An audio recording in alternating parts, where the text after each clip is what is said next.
wrong about it, doesn't matter, just the detail.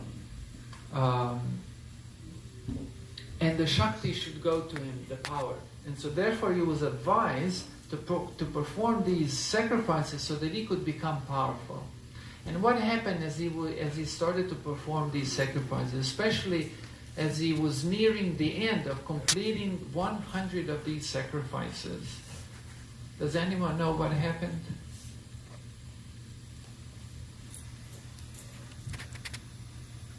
His horse was stolen. The horse was stolen. Stolen by whom? By Lord Indra. Lord Indra is also a very exalted person. We should also tell us when we see when one of our fellow devotees is doing something that they shouldn't be doing, we shouldn't get mad right away. Even Lord Indra makes mistakes. So Lord Indra was thinking, this person's, because Indra is not a name, Indra is a position. Indra is a name of a position, like president is a name of a position. But Trump is the person who was in that position. So similarly, Indra is a position, and then different people occupy that position. And he was thinking, this Prithu is performing so many Ashwamedha yagas, he's becoming so powerful, he may become next Indra. He may kick me out of my office. And so he became greatly concerned. And so he started to steal horses. You can't complete a horse sacrifice if the horse is stolen. And he did it once and twice and 3 times, and I'm not sure how many times he stole the horse. Until eventually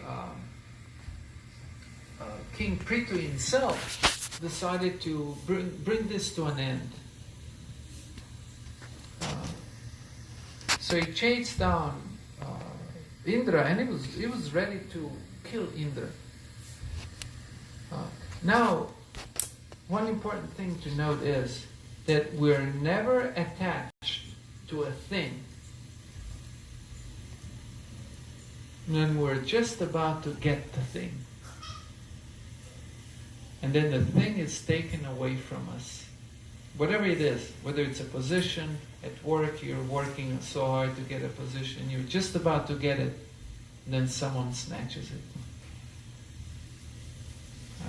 Or I don't know what objects devotees are not attached to many things. I can't think of anything.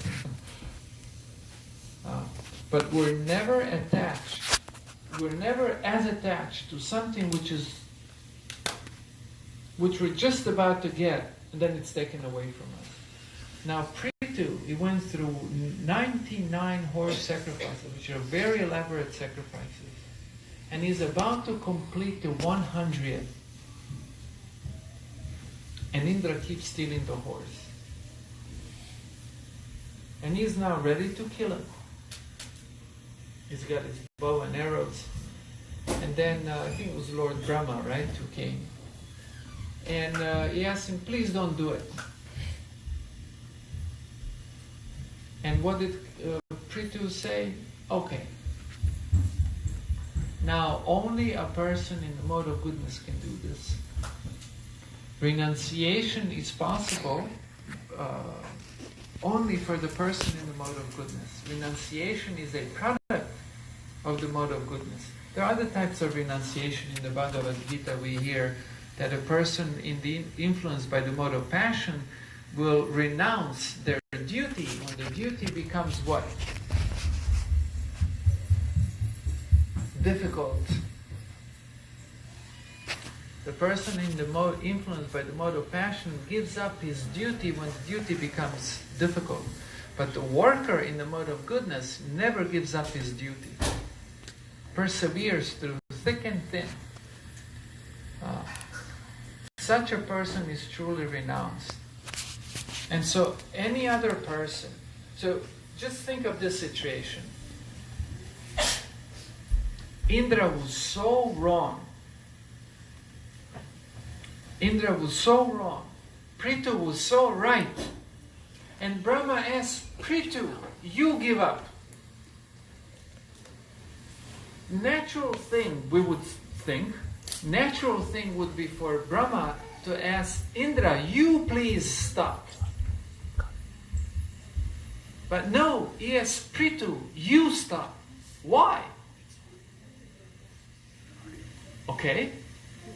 But why didn't he ask Indra? Rather he asked Prithu. Because the attachment Indra has on his position is very high. Could you just a little louder? I can't hear you, sorry. Because the attachment to the position to Indra is more dearer. Correct. The attachment of Indra was way greater than Prithu. Prithu was a renounced person. Indra was so attached that even if you asked him, he couldn't have done it. Yeah, where I grew up, they say that the smart relents. Like when I was a child, I hope you're not doing that, but when I was a child, I always fought with my sister. We always fought. And then the mother would come and say, the smart relents. But we weren't smart. Neither one. We continued fighting.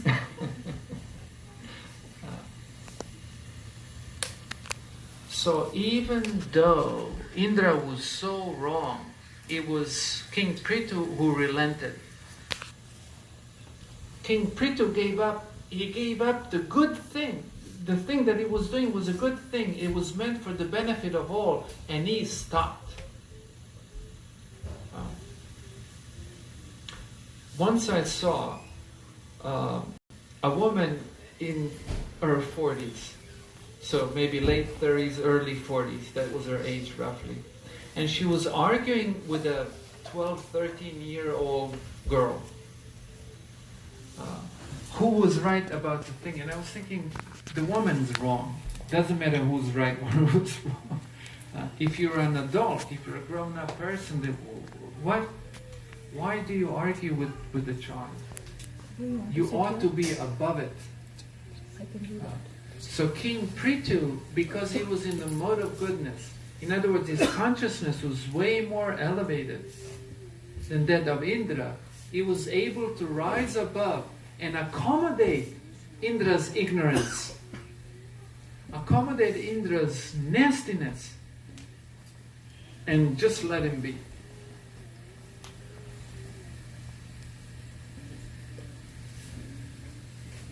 Now in our devotional life, and as we live in devotional communities, Srila Prabhupada gave that example, like in India, Matajis very often have these bangles. And Prabhupada said, as soon as you have more than one on one hand, there will be noise, because they clash. So like that, more bangles you have, more noise. So more people you have, more clashing. Wherever you have a community, there's always going to be some clashing. But the person who's elevated, who's in the mode of goodness, is the person who's going to rise above. And that's the person who's going to relent. If the situation asks for it, of course. But what's interesting, like in these communities that I was sent in an attempt to pacify the situation unsuccessfully, no one would relent. Which means that none of them were very elevated in Krishna consciousness.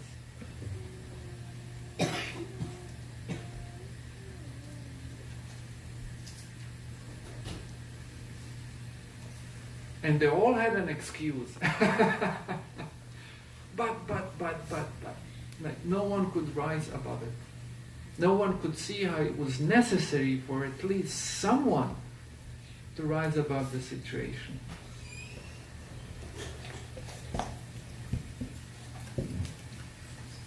So, in this way, the Bhagavatam brings to us a matter for meditation. Devotional life in the mode of ignorance, what is its nature? Devotional life in the mode of passion, and devotional life in the mode of goodness.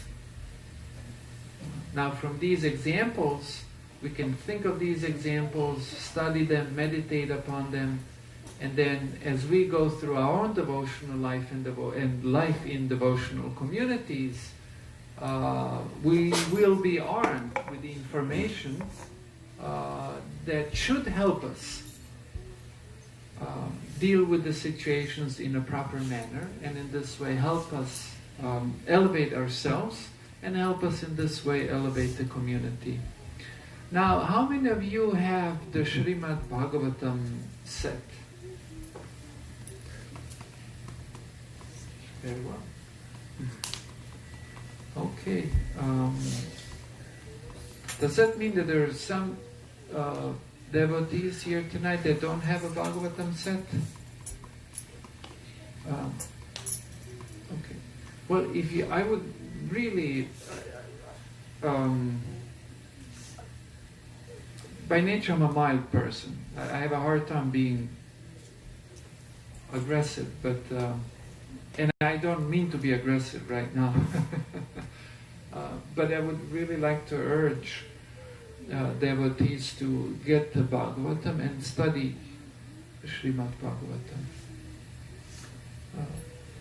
Like the lessons we learn from these three stories are absolutely invaluable. In other words, you cannot put a price on the lessons to be learned from these three stories. And these are the stories that we read over and over and over again. We meditate on them, we think about them, we discuss about them when we meet other devotees. Sri Chaitanya Mahaprabhu, when he was in Puri, every day he would go to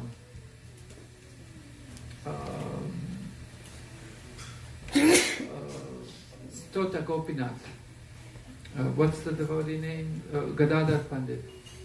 He would go to Gadadhar Pandit, worship Tota Gopinath, and he would ask them, and then Gadadhar Pandit would ask him, what would you like to hear today?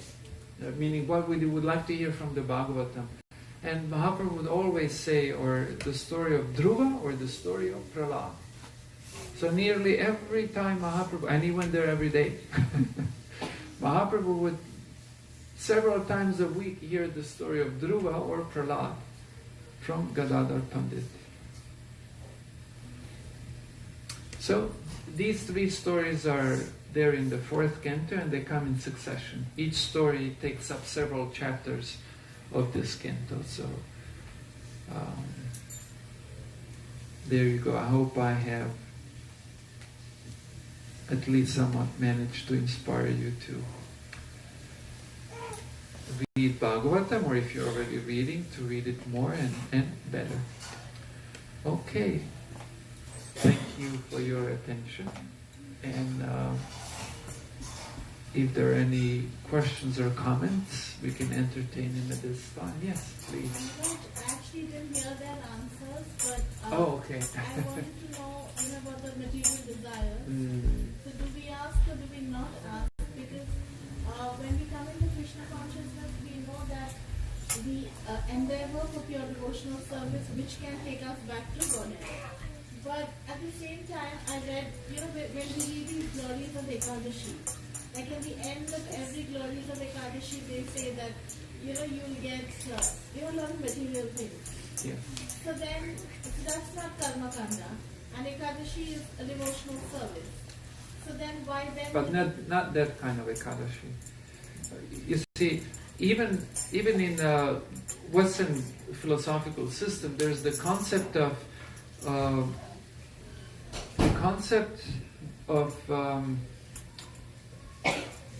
the comprehension of what makes up for moral values.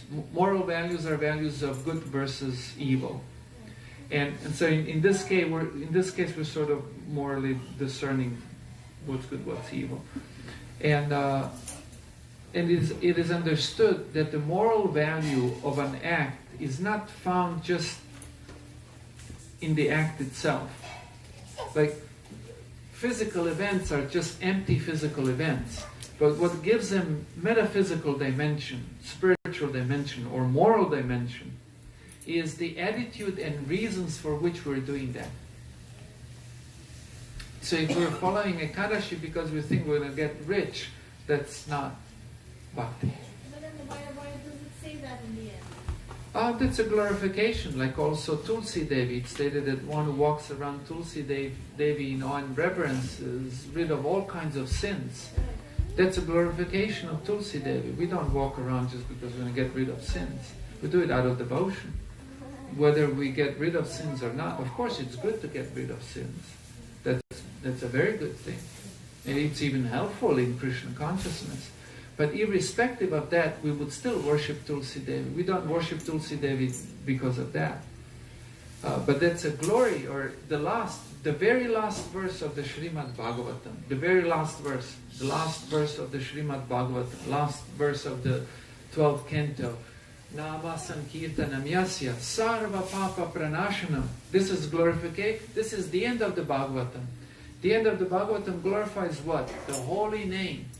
Nama Sankirtana. The group singing of Sankirtana also means to not only in group but means to completely, fantastically glorify. Kirti means glory, and Sankirti means completely glorify. Nam, Krishna Nam, Krishna's name. Nama Sankirtanam Yasya. It's a glorification of the holy name, and first glory of the holy name is listed that it destroys sin. But now that pure devotee does not serve Krishna because he's going to get rid of papa or sin, but out of devotion. It's just a spontaneous urge to serve Krishna. So the moral or spiritual value of an act is understood. The reasons for which we do a particular act largely define spiritually the quality of that act.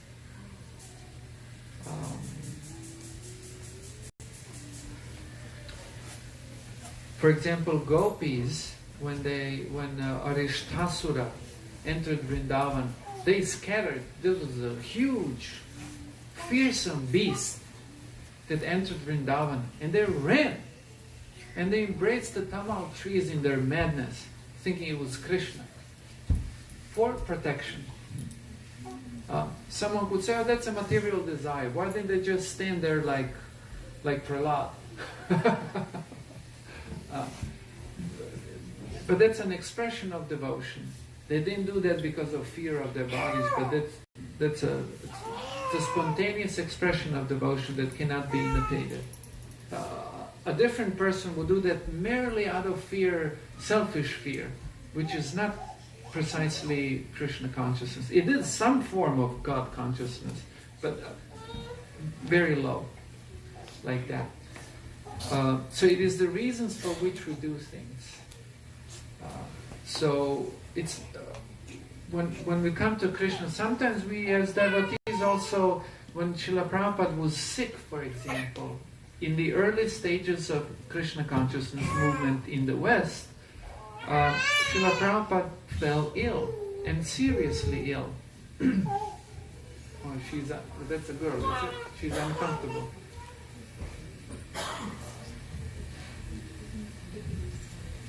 Oh, I'm not bothered by it, as long as the adults don't start crying.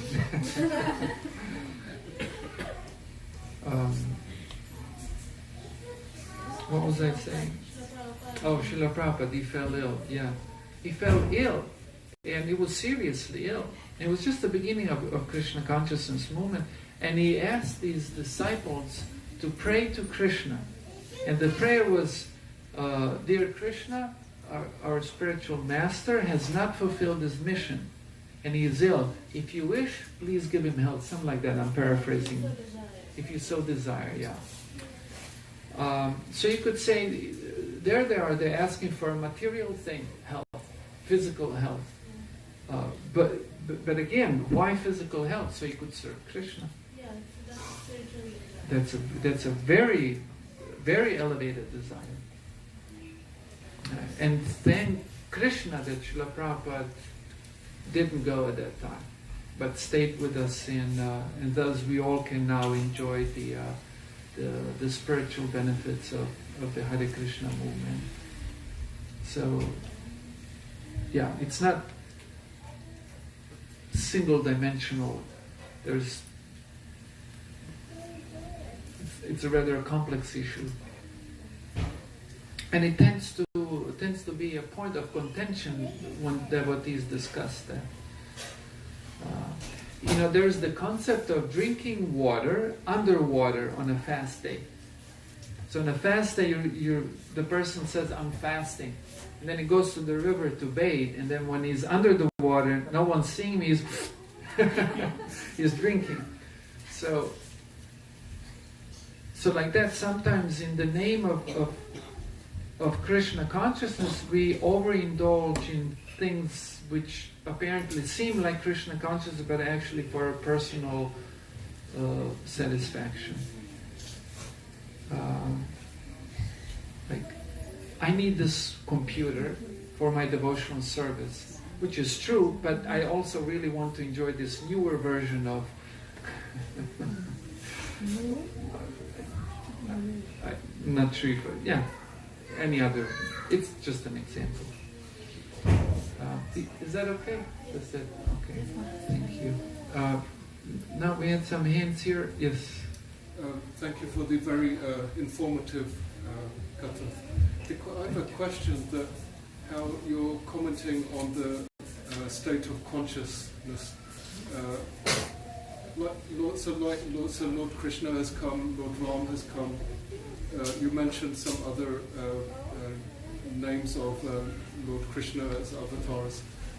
So we have the textbooks like the Bhagavad Gita. We have the holy names.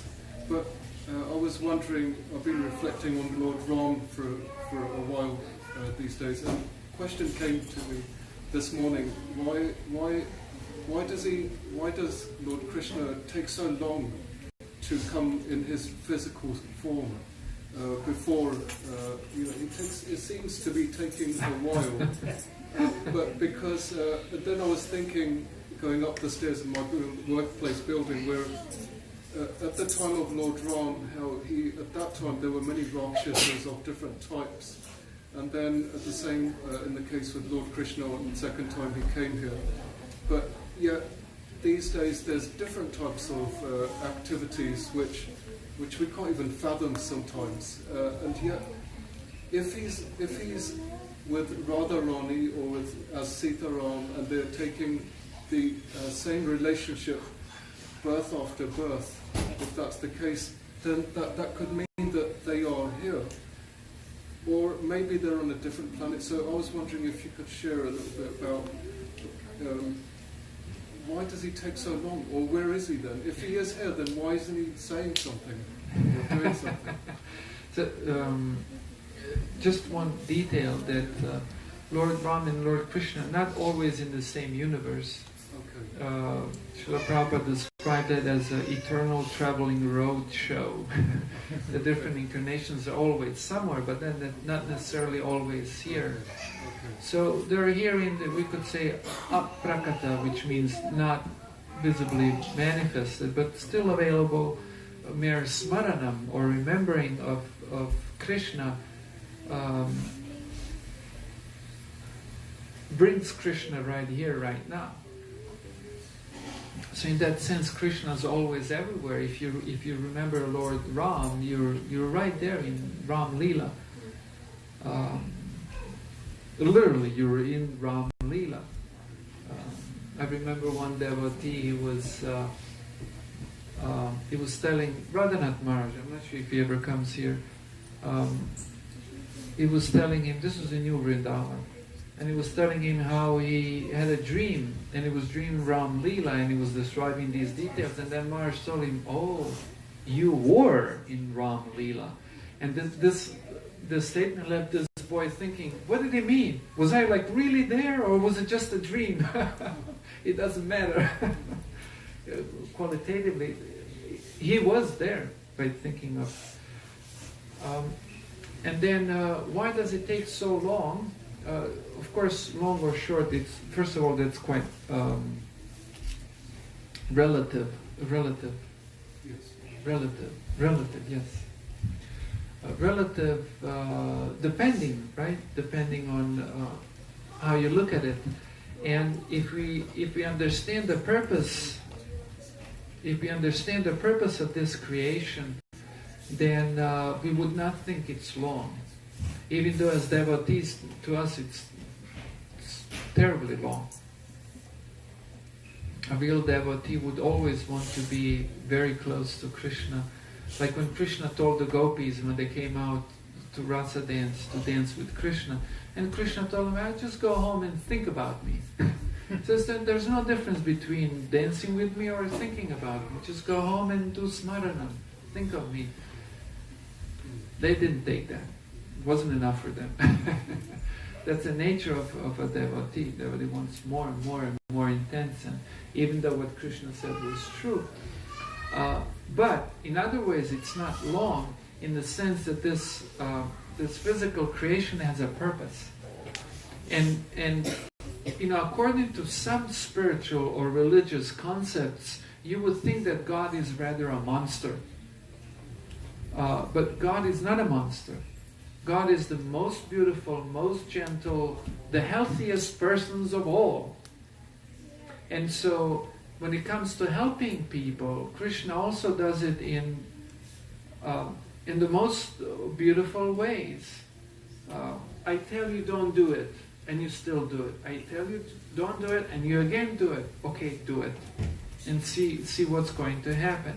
So this world is a world where people who have been told not to do it, but continue to do it. They were given this, that's us. We were given this wrong to come to do these things again and again. Until we understand the nature of the things that we're doing and things that we were told not to do.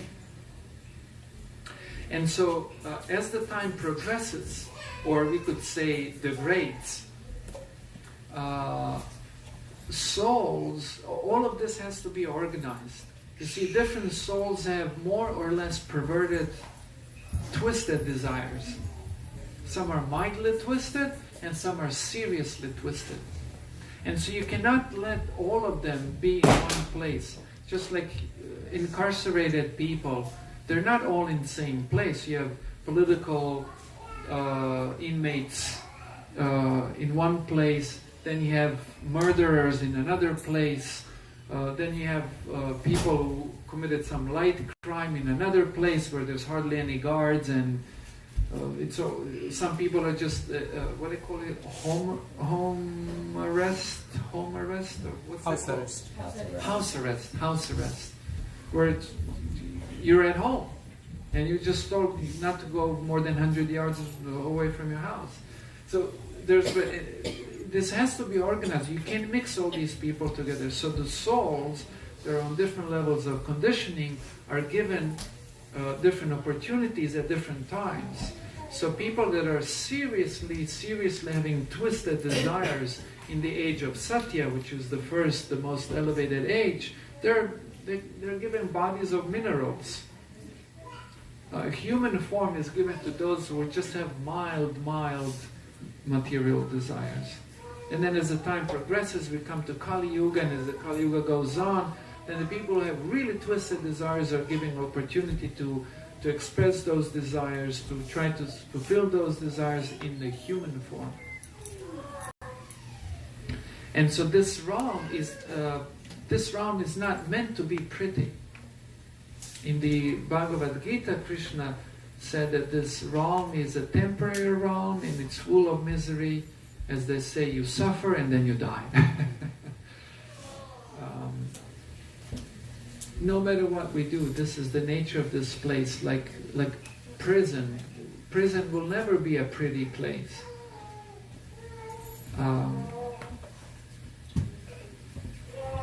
But Krishna goes into the prison every once in a while with a mission, and he pulls out a few souls. But that's not the primary reason for the existence of this correctional institution. Prison is known as a correctional institution. So this world is one large correctional institution where souls are given opportunity to do things they really want to do, but they really ought not to do. Does that? Yes, it does. Thank you. Yeah. Thank you very much. Okay.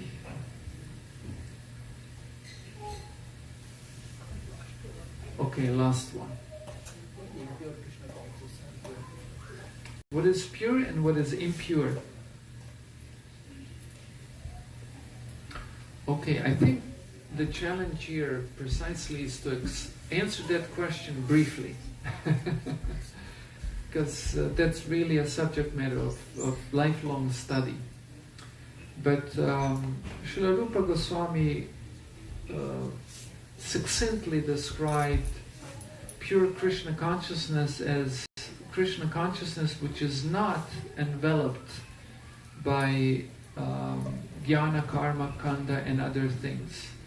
Which means that we just want to serve Krishna for no other reason. We're all, believe it or not, but we're all hardwired to love and serve Krishna and all other Krishna's particles, all other beings. And if we don't feel like that, it just means that we're conditioned. And when we're in our pure state, this love comes out naturally. No one has to tell you, do that and then you'll be free from sin or something like that. We just do it because we can't help it. We just serve Krishna. That is pure Krishna consciousness. And impure Krishna consciousness is when we serve Krishna but we have ulterior motives to various degrees. And the term used is avritam. Avrita means literally to envelop, to cover over. So, for example, reading Srimad Bhagavatam. Reading Srimad Bhagavatam should ideally be done as pure devotional service. In other words, we do this as an expression of our joy of service to Krishna. But we could also do it to scratch our intellectual itch. Now, Jadvaita Maharaj in his humility, does he ever come here? Jadvaita Swami? He came once. Came once. Okay. Not in this group, but to Philadelphia then. Yeah. So he doesn't come often. He's one of very senior devotees in this movement and just a really exemplary devotee. I personally find great inspiration in his persona. In one of his books, he wrote what the house of prostitution is for some, libraries are for me. Do you follow? But the house of prostitution is for some, libraries are for me. Some people go to, nowadays that only the lowest of people go there, house of prostitution to get some pleasure there. But other people derive, they don't care about that kind of gross physical pleasure, but they find great pleasure in intellectual work. And this is so way more intoxicating, you have no clue. It's so way more intoxicating than the pleasure gotten from gross senses. The intellectual pleasure of learning and studying and using your wits. Oh my goodness. So he said, in his humility, he said, what house of prostitution is for some, libraries are for me. So our Krishna consciousness can, so in this specific case, reading Srimad Bhagavatam could be a natural expression of joy, of devotion for serving Krishna, for hearing about Krishna and his devotees and the process of devotional service, pure, impure devotional service, etc. Hearing the glories of the devotees, devotional service in Krishna. Or we could read that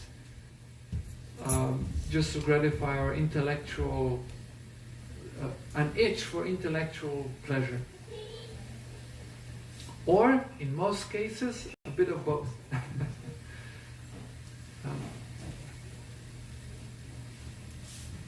So, Anyabhilashita shunya, dhyana, karma, adi, anavritam. Anavrita means to cover, over, envelop. What does envelop pure bhakti? Jnana, intellectual. Number one. Those who are not intellectuals, they don't understand this. To them, intellectual work is pain. But to intellectuals, it's a great source of sense gratification. Or karma. Karma means fruitive work. Dhyana, karma, adi, and other things could be all kinds of things. So that was my attempt at succinctly distinguishing pure from impure bhakti. Is that okay? Okay. I have to end here because I suffered a spine injury not too long ago and I'm not supposed to be sitting long. So thank you for your attention and your company and the opportunity for Krishna Katha. Hare Krishna.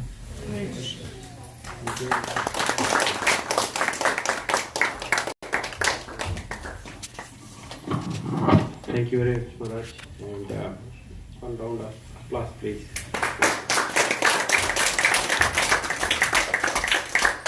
So, as I said, all his teachings are there. I have shared that link with you. Yeah, So let's just view old recordings and given to like very different audiences. But go ahead. So when you get time, please go through that. Thank you, Maharaj. So let's break. For Maharaj is going to temple. He's giving Bhagavatam class tomorrow morning. So if anyone is interested, you can please go to temple. And tomorrow, as you all know, it's the Ram Navami festival. So we fast until sunset, which is exact time is 7:37 p.m. We fast until then. So Maharaj is speaking at the festival also. We have night programs starting from 2:30 until 7:30. So please participate. You all have the details already. Please get your friends also to the temple. Tomorrow is wonderful program. Okay. So thank you very much. Thank you. Let's break for prasad.